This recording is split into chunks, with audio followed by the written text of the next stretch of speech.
There is a dimension beyond which is known to humankind. A dimension of sound and sight of mind. A dimension intended only for mature audiences, and exists solely as a form of entertainment, without intentions of education or societal enrichment.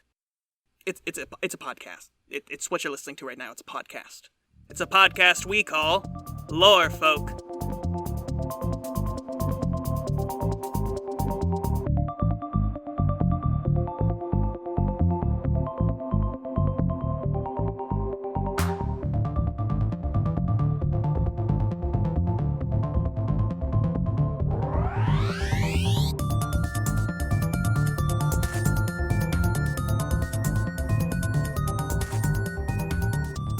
Hello and welcome to Lore Folk, a podcast where we riff on all things paranormal. I'm your host, Aidan Kidd. And I'm your other host, Maddie Barr. Woo! It's a brand new spooky day. Aidan. Yes. We haven't done one of these in a while, but the wheels in my brain have been turning, and I have a cryptid query for you. Give it to me right now. I demand it. How big does a snake have to get before it turns into a cryptid? Oh my god. Because if you think about it, you think about lots of large reptiles or snakes or lizards, and they're really big, and they sort of become cryptids, but like snakes are really big on their own. So how big does that bitch have to get before it's like in the forest and not just like, oh, there's a snake behind my house, you know? So I think what we need to do is we need to figure out what the biggest snake on record is. Here, I'll tell you right now. I'm typing it into Google. That's what I'm doing. This is pretty big. Pretty big. Maddie, I'm a man of science. I need specifics. Biggest snake ever found. Titanoboa carrera-jonesis. There's a dinosaur one that I've seen pictures of. Mm-hmm. They have like in a museum, and it's like huge, like vehicle size. Okay, so bigger than a vehicle. It has to be bigger than dinosaur one. It has to be bigger than the dinosaur one. Because I'd say the dinosaur one is a cryptid. No. If it was still out there. That's just a big old dinosaur. Well, okay. Well, I guess, yeah, you're right. If it's still out there, you say. It would be a cryptid. Because that's like the plesiosaur that we all know as Nessie. That is a cryptid. Okay, hold on, sorry. Completely different question. We'll come back to that. We'll put a pin in that.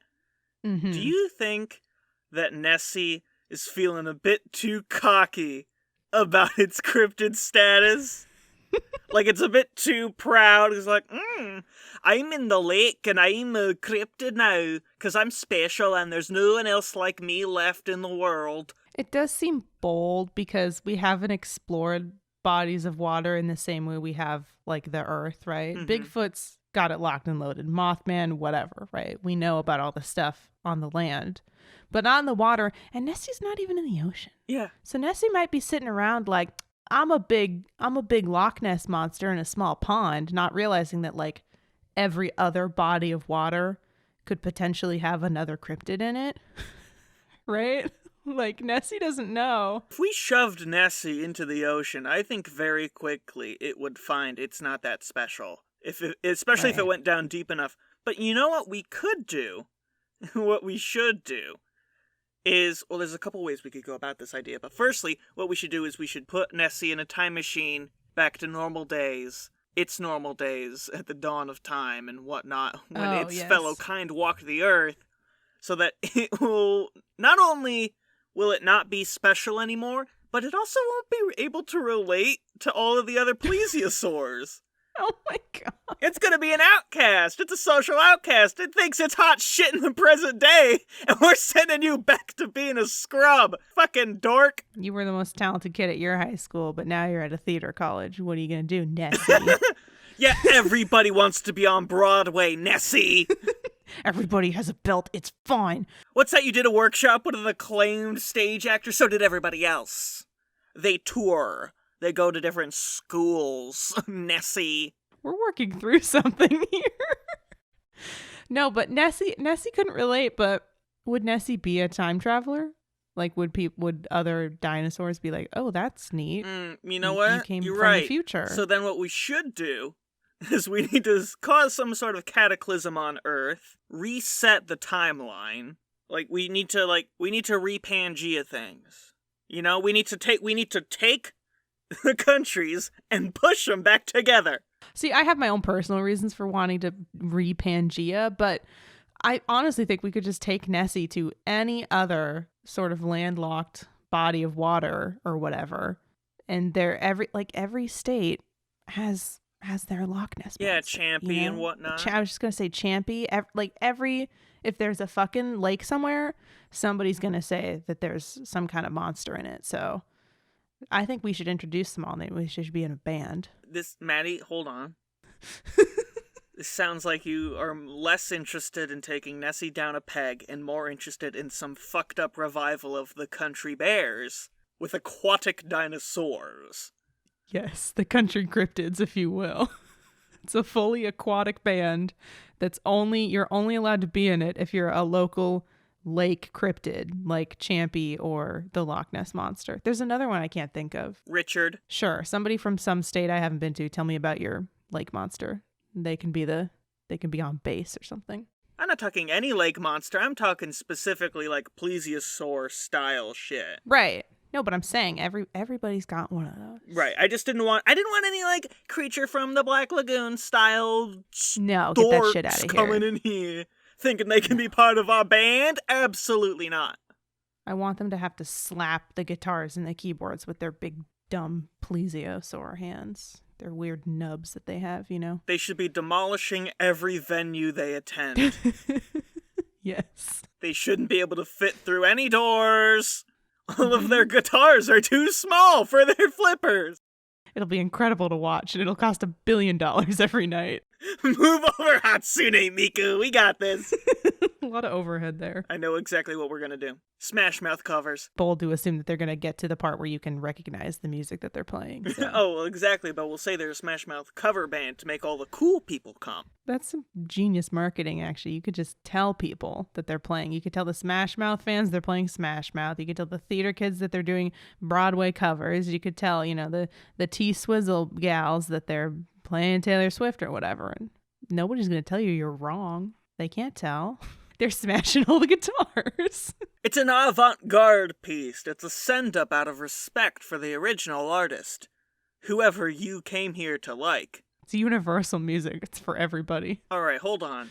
What the fuck were we talking about before this? Snakes! Big snakes! So snakes gotta be pretty big. Okay, let's think about this. Snakes, they like to eat things with their unhinged jaws. I think you gotta eat, like, an elephant. I don't know why elephant is my scale of measurement, but it will be going forward. You gotta be able to eat an elephant to be considered a cryptid snake. I think that's, like, the size requirement there. I think that covers all our bases, because I don't think there's any dinosaur ones that were that big that they could swallow an elephant.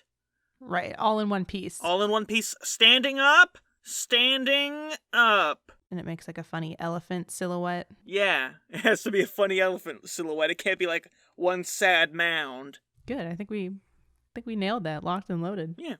Asked and answered. Aiden, give us something else. All right. Keeping in the theme of snakes, I have a Reddit question here from user Playful Calligrapher, who asks... Wait, sorry, what is calligraphy, if not the snake of the page? Very snaky, this episode. Cool. Yeah. Could dragons be walking among us in plain sight in the modern day? I am a person who firmly believes in science, research, logic, and reason, but that doesn't mean I can't entertain interesting questions. Throughout history, dragons have plagued our minds and imaginations. They've infested our mythos and have taken deep roots in modern fantasy genres.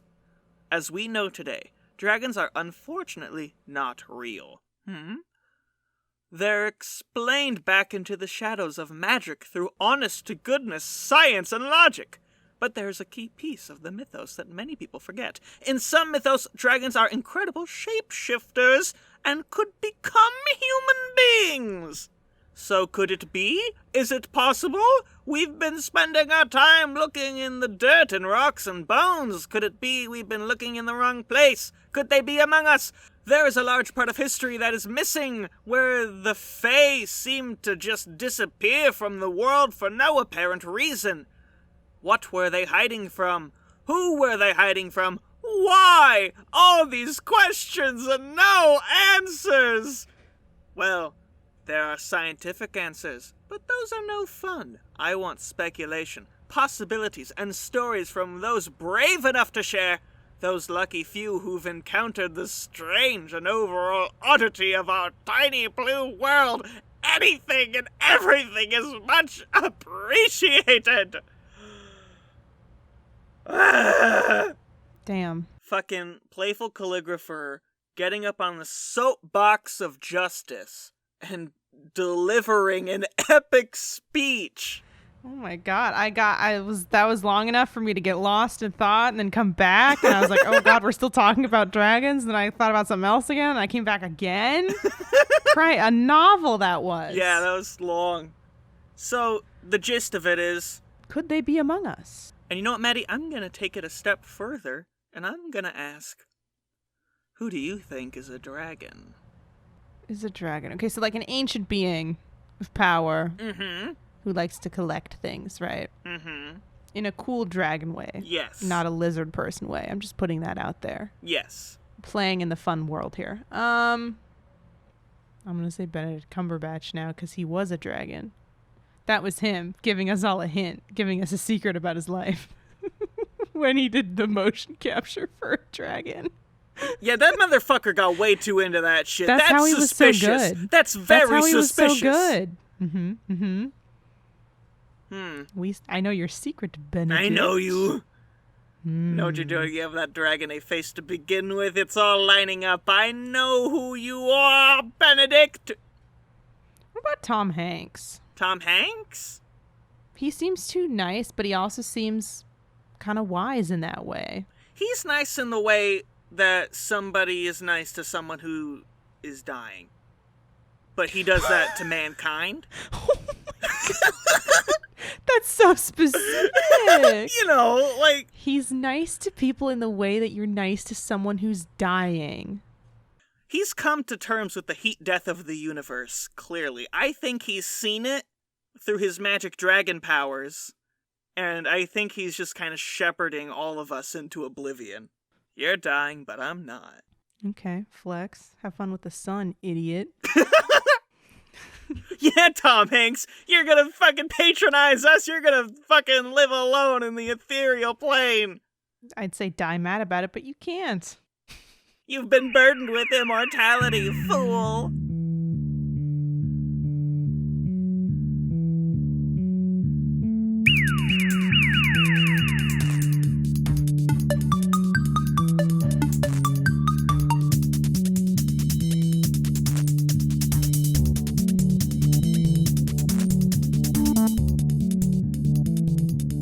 Alright, here we are in the ads. We're doing an ad break. Maddie, tell people about our Patreon, why don't you? We have a Patreon, and you can go subscribe and get cool, fun stuff from us. Every month we post everything early. Whenever it's done, we just throw it up there. So you get YouTube videos early, you get episodes early, you get other animation stuff. Aidan posted a bunch of cool animation process stuff. A little peek, a little look-see into his process. Yeah, and those little sneak peeks of in-progress animations are exclusive to the $10 tier, but you will still get the full animation early as soon as it's completed. Mm-hmm. Also, we should note that we've been Twitch streaming a lot lately. We're doing a lot of Twitch things, which means there's a lot more stuff on the YouTube channel. So if you're one of those people who just listens to the show, I highly encourage you check out both our Twitch channel and our YouTube channel of the same name as this podcast. Except the Twitch one is like twitch.tv/lorefolkgaming or something like that. But the YouTube channel is it's just called Lorefolk. It's still the same. Yeah. The branding, it got a little fuzzy, but like, what are you gonna do? You can watch us play games on YouTube. You can watch the YouTube videos afterwards, or you can come hang out on Twitch while we stream. You know, give your eyes something to do while you're listening to us. And it's a lot of fun. Also, we're Twitch affiliates. We made now. affiliate? So I just got made partner at the firm. So you could subscribe. Maybe Patreon isn't your game, but you want to send those funny Mothman emotes on Twitch. You could sub there as well. We have an emote of Mothman doing the hands of sincerity from Clone High that I drew. Yep. And it's very funny to me. Very fun ways. So many fun ways to support the show. Wow. And tell your friends. So crazy. Just for free. Maddie, do an ad. I'm selling crows for hire. Hire some of my personal murder of highly trained crows to do whatever you want. Some special skills include the discovery and delivery of nearby shiny objects, following people around to create an ominous presence, and one guy even rented enough crows to fly himself around for the whole day. And he was only about a foot or so off the ground, but golly, did he look cool. Crows for hire, for when you need crows for something. Call today, and we'll get you sorted out with the best and the brightest fowl that we have. Oh shit, that's one of them now. Aidan, give us an ad. Are you tired of your jeans constantly turning into jorts when they get old? It sucks, right?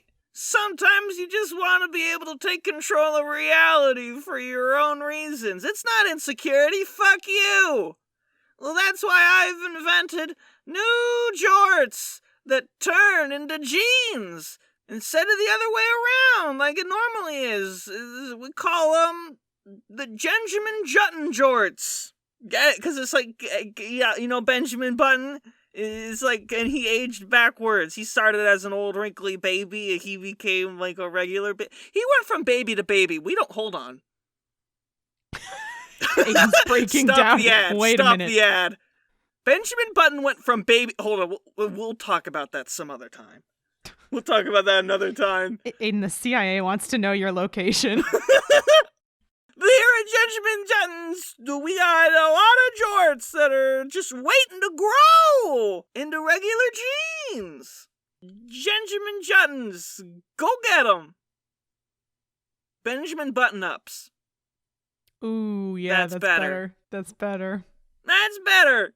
We'll fix it in post. We'll fix it in post. Don't worry, it'll be super clean. They're not going to hear a single word that I'm saying right now. Oh, I could say anything. You could say anything. Wow. Maddie, say anything. It'll get cut. Here's my social security number. 12. You're very old. That's why it's like that. I'm super old. You are the 12th person to ever be a resident of the United States. Yeah, what can I say? Because that's how security numbers work, I think. It is. I mean, honestly, it might be.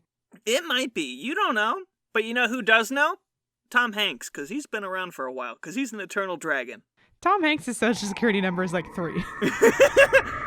Adam, Eve, Tom Hanks.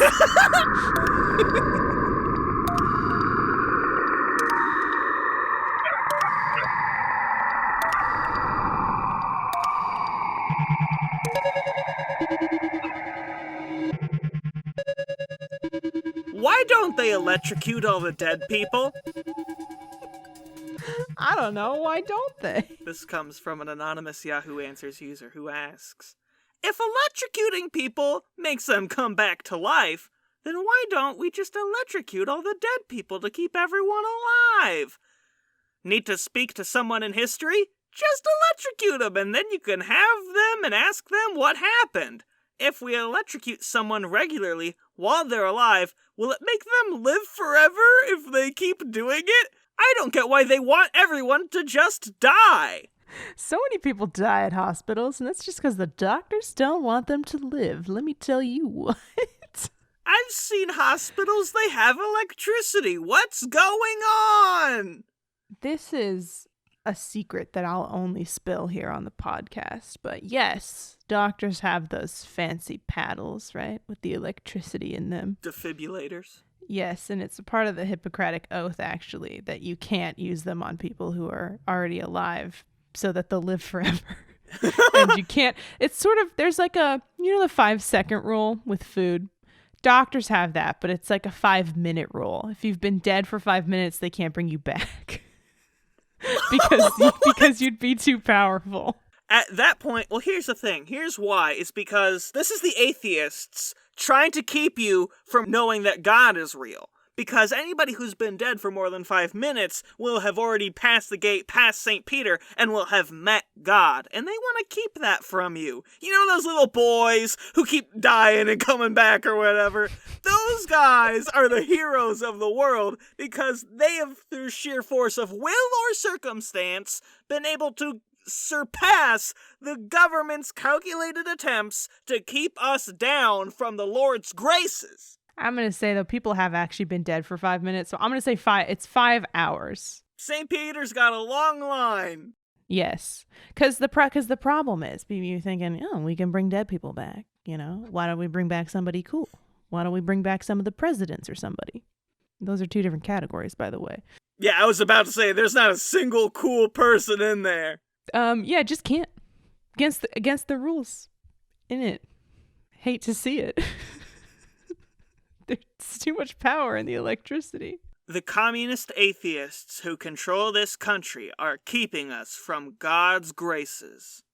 Maybe we just don't have enough electricity. Maybe that's why they have the 5-hour rule, because they only have enough electricity for 4 hours and 59 minutes worth of booting you back up. But if we had like some bigger paddle things, we'd be able to put those in a grave. If we just got some big defibrillators and shot... Wait a minute, no. I was about to say if we got just really big defibrillators and shocked them into the ground, it would bring back all of the dead people. But it would do that, and it would awaken the giant skeleton within the earth that the Michigan landmass is the hand of. Oh, shit. You're right. That's his little glove, and he's in there incubating. We can't wake him up, because it will destroy everything. It's like that episode of Doctor Who with the moon. It sucked. Don't worry about that reference. But it's kind of like that. Could we go do it somewhere that's far enough away from Michigan? Like somewhere in Europe? Yeah, because the skeleton is buried deep within, and the hand is just like the one part that's kind of near the surface. So if we're away from the Midwest, it could work. Ooh, we could also do it in New York. Okay, so here's the plan. We get 2 of those. Have you ever seen those? It's like a crane, so like a construction vehicle, but it's got a really big magnet on it, right? It's just a big metal disc, basically. So you get 2 of those, electrify them, and then they smash them into the ground at the same time. Boom, defibrillated or whatever. But we do it in New York, and we just do it in the middle of the city, and then it connects all the electricity to all the buildings, too. You'll get like a wider range because electricity. Yeah, because they have all those lightning rods on them. Exactly. But wait a minute. Would the lightning rods work with us or against us? We would bring the buildings to life on accident, I think. Yeah, here's what we would want to do. To safely resurrect everyone in the continental United States without waking the giant skeleton within the earth, we're going to have to take away all of the lightning rods in New York City. Yeah, I mean, that checks out. I'm doing some mental math right now. There's a pretty logical thought process happening here. Or should we put more of the lightning rods in New York, actually? Just draw all of the electricity away from Michigan. And get our power like Dr. Frankenstein. Yes. From the sky lightning. But then how powerful would the people we brought back be? Yeah, they might be too strong then. They'd be too, like, we need them to be kind of zombie to regular person levels of strength. And this would be like sort of Thor levels. I have to assume. So, what we might need to do if we bring back all of these electrified skeletons of the world is we might need to find the opposite of electricity. Okay. Which, as we all know by Pokemon rules, is rocks. Right. I mean ground. I'm a Pokemon expert. I knew the right one. They're already in the ground. Somehow these are 2 separate entities. They're already in the ground, so maybe that'll just sort of level them out by the time they pop cancel up. Them out. As long as the people coming back were buried roughly 6 feet, that 6 feet of dirt when they're clawing their way out, that should be enough to sort of subdue them. But any shallow graves? Yeah. Those boys might be too powerful, but we'll handle them. We'll figure it out. You know what I'm thinking, though? Is if we bring back everybody, including the people near the big skeleton in Michigan, we got a skeleton army. I mean, I think a bunch of tiny electrified skeletons could take on one big skeleton. What's he going to do? Oh! What's he going to do? Rip off their skin? He can't. None of them have it. So what we do is we should just awaken everybody, and we'll have them fight. Yes, big skeleton. It's the skeleton army. It's the Bone Wars. Finally, the destruction of planet Earth, because it will destroy, like, everyone's gonna die. Yeah. Because the giant skeleton will break through the crust like an egg, but it will still fight and be killed by the small skeletons, but we all will scatter into space and die a second death or first death, except, of course, for Thomas Hanks. This is the event that he has been preparing us for emotionally. He'll this entire time. Lead the siege of the giant skeleton. If I had to guess, I'd say no one ever loved you before.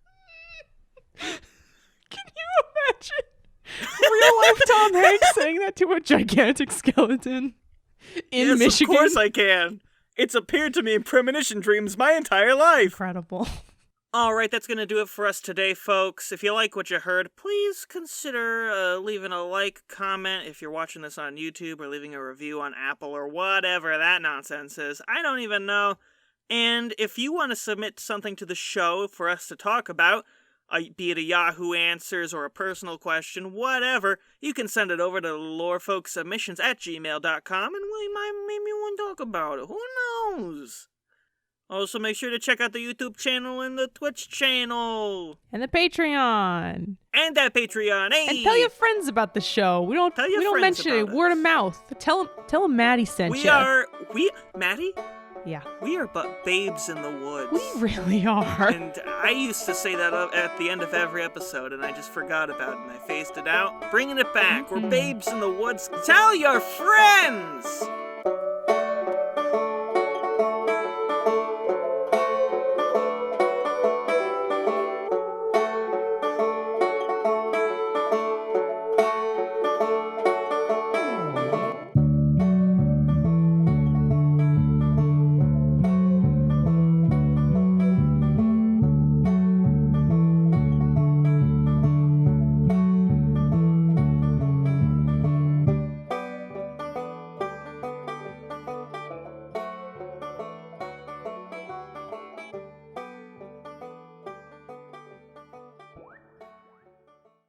Shout out to our patrons for all the support. We love you. If you'd like to support us as well and see your name here, you can hop over to our Patreon and join us for as little as $5 a month. You'll get access to episodes early, bonus content, and all sorts of other goodies.